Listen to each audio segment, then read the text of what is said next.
Hello you, welcome to Geekism and welcome back to Planet Zoo, where we're doing a one-off habitat build. Today we're building an African elephant house and habitat as well, but the focus here really, today's video is on the elephant house. Elephant houses are very often these days huge structures that are incredibly developed architecturally. A lot of zoos, especially in Europe, have them where they're really iconic builds and sort of really major key points of the structures now. So that's what we're going to have a go at doing here, and they're in stark contrast to the older sort of pachyderm houses that we had in sort of Victorian times and turn of the century. These days they are much larger exhibits, and they give much more sort of size and enrichment to the animals. It turns out that elephants are incredibly clever and require a hell of a lot of sort of maintenance and welfare and things like that. So it's really great that we're a bit more on top of it now in zoos, and we are building better exhibit space for them. I'm not building any exhibit space. My cat, who won't shut up. Come here, Oz. No, I'm just going to pace around and be noisy. Sorry about that. Right, yeah, so African elephants then, they one of the sort of key, big zoo animals, I think, really. A lot of people, as biggest animals in general, to be fair, not only physically in size, just in sort of, public knowledge. Just grabbing my cat, so he won't shut up. There we go, he's on my lap now. They usually hang around in herds, at least the females do. The males, once they get of age, usually wander off and hang around either on their own, or they can sometimes make small bachelor herds as well.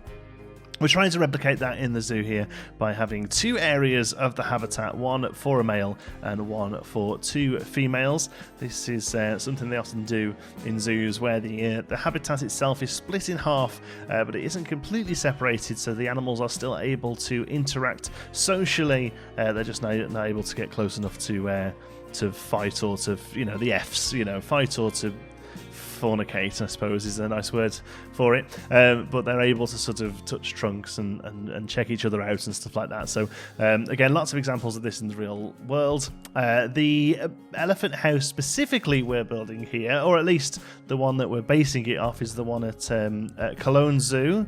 I think it's called Cologne. I'm not very good with that, the O with the umlaut over the name of it. I think it's Kölner Zoo. It's in Cologne, and it's an absolutely gorgeous build. It's much, much larger than the one we're building here. Again, the ones they built these days are kind of incredible in size, to be honest. But I wanted something that was a little bit more in scale with some of the other stuff I've been building, and from what I can tell, what seems to be people are building in real life. But I don't know, part of me still wants to have a go at maybe one of these just crazy big elephant houses at some point. The most famous of these probably is Zoo Zurich. They have this incredible sort of dome with really natural shaping by a guy called Marcus Scheitzen. I'm just so awful at pronouncing things, I'm just going to not bother anymore. But yeah, it's really incredible. And if you sort of Google elephant zoo or elephant house zoo, it'll come up. And if you do, actually, the Copenhagen Zoo has a very incredible zoo house as well, but yeah, they're some of the big ones now in mainland Europe. They have these incredible spaces for elephants, and rightly so as well. They are incredible animals that need a lot of enrichment and sort of brain pushing. There's a big thing about sort of not having things like whales and dolphins in zoos because of how intelligent they are. Well, you could argue that elephants are the same incredibly intelligent animals that need a lot more support than we first give them credit for. But they are some endangered of the different types of animal. Different types of elephant, excuse me. We're here obviously building in the African. Three types of elephant, really. The African and the Asian are the two famous ones, but there's also African. It's kind of split into two, really. African bush and African forest. I think the ones we're looking at here in the game are the Loxodonta africana, which is the African bush, the sort of the classic African elephant. Working then on the exterior of the once we got those roofs, I haven't really talked about the roofs. I probably should have done, shouldn't I? These incredible structures that took me the best part of about 6 hours. This build did, really. And the reason I wanted to do something really sort of grand for the elephant house here is that The rest of the habitat for elephants is really quite plain. There just needs to be very large open space with lots of sand and dust and dirt that they can use to sort of cover their skins with. They are, despite having skins of about an inch thick, they are still prone to sunburn, so they often cover themselves with mud and dirt to kind of help not only with sunburn but with their sort of insect bites and other things like that. So they basically just need a lot of space, and also they trample everything in sight, so foliage just isn't really much of an option in elephant houses or elephant habitats across the world. If you look at some of the some real life ones, I mean, some of them genuinely have no foliage at all, just because anything you put in there is either going to get eaten or trampled by the elephants. Now, I did try doing that with this one, but it looked too plain. And this is something I had with Planet Coaster as well. When you're trying to at least build in a bit of a realistic style, it's often very difficult to make stuff look plain on sort of purposefully, and not just that you're not very good at the game, if that makes sense. And I think these games, very often, all sort of these sort of creative games, they lend themselves to incredible, grandiose, sort of really lush environments, because you've got all the tools there, you've got this big tool set, and they really sort of lend themselves to it. Whereas actually, if you want to do something a little bit more realistic, they very often don't have so much nice stuff, and they're a bit more serviceable. This is something we've obviously spoke about before. Really happy with how they turned out, though. I wanted something like a concertina door there that looked like it would sort of be pulled shut at night. Actually go back and place a bit more detail on that later on as well, when but there's actually like a little beam across the floor. Unfortunately, the footage does skip around a little bit here. There's bits cut out. There's bits missing, basically. Again, this was kind of like a long Friday build. Actually, but it was Thursday this week. So normally I'd sit down one day a week and I'll just build one thing all day. And I sit down in the morning, send my wife off to work and my son off to childcare, and I'll get a coffee and I'll sit down sort of 7, 8 in the morning, and pretty much just plan to do one build that day. That's usually these larger builds you see, so either something like Nuna Kanata or one of these one-off builds. And I kind of come and go. I'll play for an hour, and then I'll check Twitter, and maybe play for another hour, and then maybe watch an episode or something on Netflix, and then come back. And I find I have these little bursts of creativity. And so that's what you're watching there. Unfortunately, it does mean that I sometimes forget to record, or sometimes I record quite a lot of fluff and maybe not some of the more interesting things. So the footage is a little bit all over the place, but we get there in the end. Look at the shadows in this building, how good do they look. Here, what I really wanted to get across, I see these a lot now, these sort of reinforced log fences with lots of gaps in there. So these spaces here are used for elephants. Obviously the elephant can't get through there, but they can get their trunk across, which means you get some really nice guest interaction, obviously that would be supervised with staff, of course, but they're able to sort of maybe stroke a trunk or stroke an ear maybe as the animal gets close to the fencing there. But we're also going to be placing up a guest fencing as well, so that people aren't able to just sort of run around. I really wanted to have some pathing and some guest interaction in the elephant house itself, as well as outdoors. I was worried a little bit that the social stat of the animals would suffer here a little, because they can get stressy if there's little space to get away from the guests. But actually, they seem pretty happy with it overall, actually. So I'm not too worried about that. The only thing we did kind of struggle with in the end of this was size, really. I wasn't too hot on making sure we had enough room for the animals, especially with this sort of log pile divide that we do in a moment that you'll see. It ended up being quite a small space, so I've had to kind of compromise and open it up. Now, obviously, the long-term fix, the better fix would be to just rebuild the exterior of the habitat with a lot more space, but the path was already in, and I was starting to get a little bit towards my deadline to get videos out. So yeah, in the end, it kind of had to be a good enough, but it's fine as it stands with 3 elephants. So there's a bull and 2 cows there currently, and it's fine with those. I've just kind of put the contraceptive on the bull for now, so that he doesn't have any wanton needs met. But look at that. I think the shadow in that space looks really good.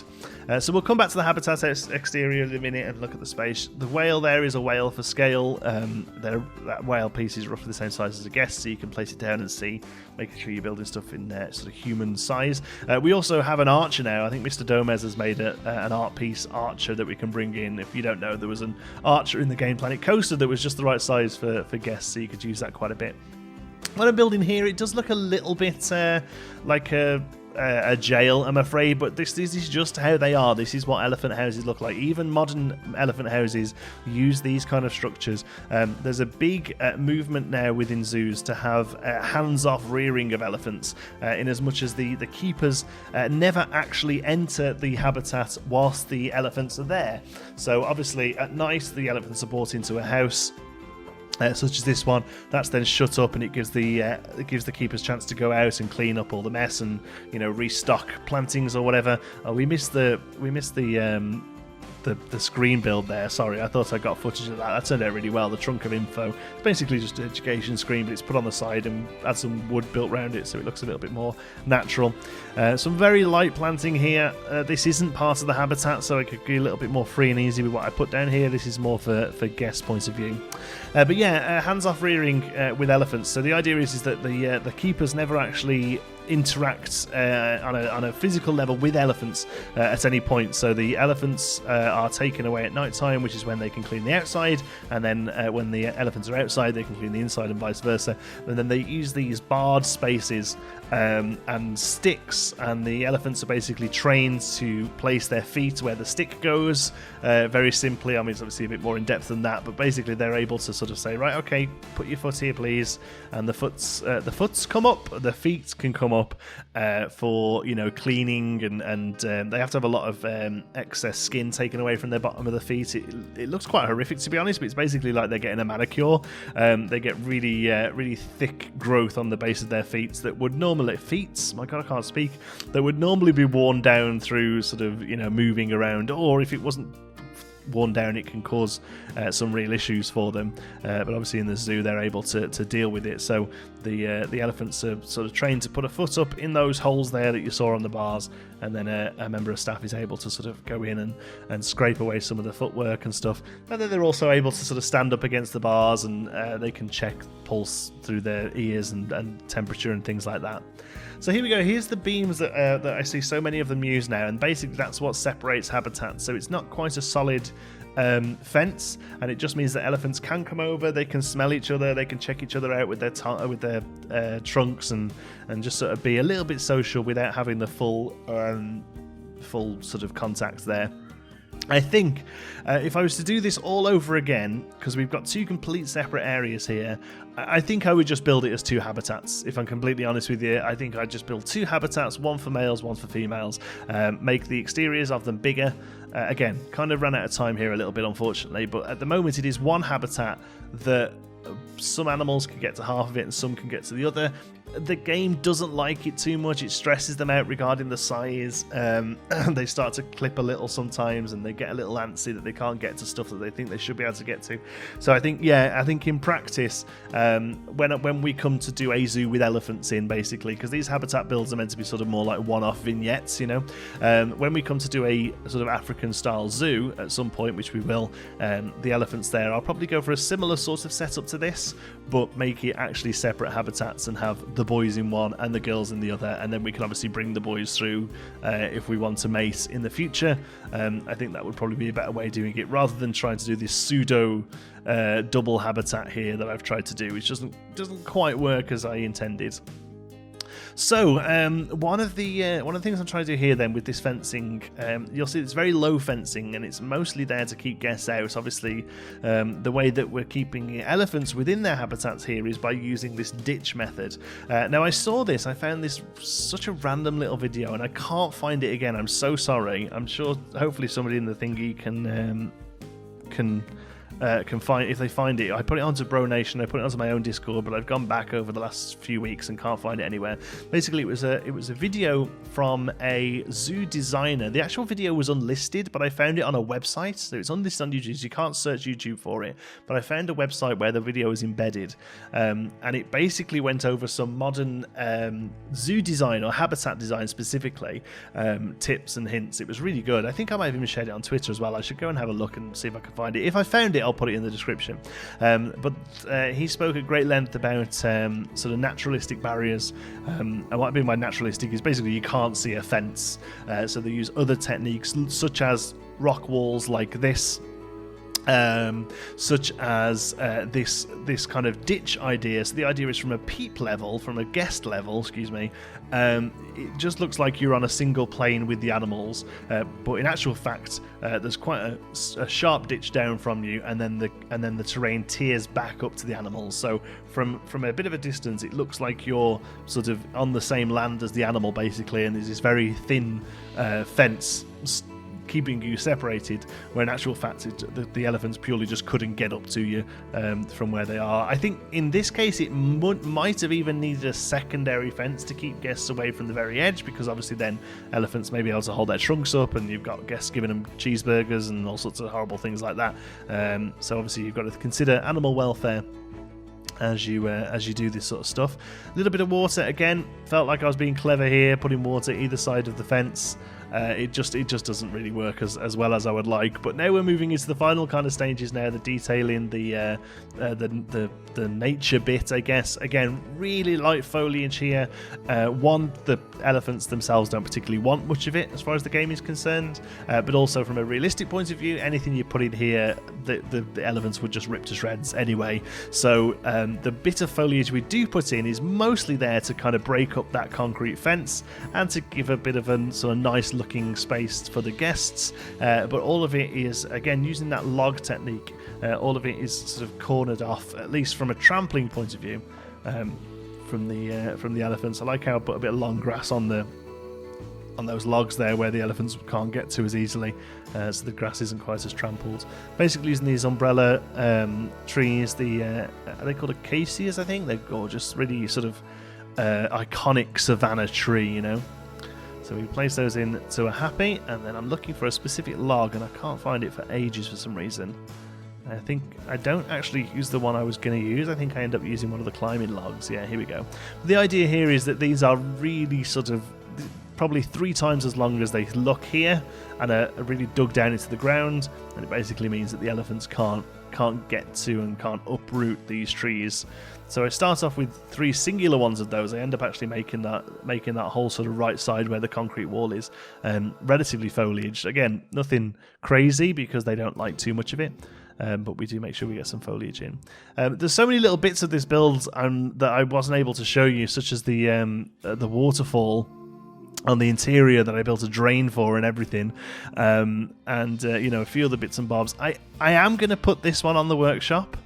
At least the building. I may not be able to put the whole habitat up, because the last time I did that with the pygmy hippos, I just got loads of people commenting saying it was making their game crash and there was this missing, there was that missing, and to be honest with you, it was more hassle than it was worth to put it up there.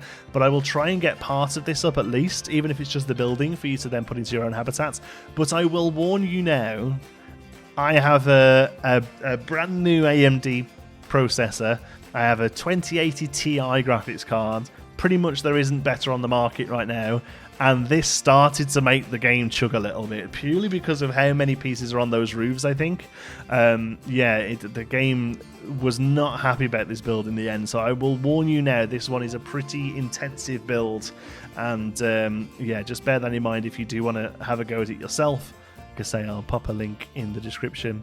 Mud bath, awesome. It looks really good when the elephants use it as well, but I didn't like just having it placed down there, so this is pretty standard now. I've done this quite a few times in different builds, either with the mud bath or the foliage pools or the foliage bins, the sort of leafy ones. Just covering it up with some rock work and then running that rock work down into the concrete, into the ground, excuse me. Just makes it look a little bit more natural. It's still, again, it's naturalistic. It's obviously been built. It's obviously been made. but it just looks a little bit more natural than just having that sort of hexagon sat down on the ground, or octagon, or whatever it is, sat down on the ground.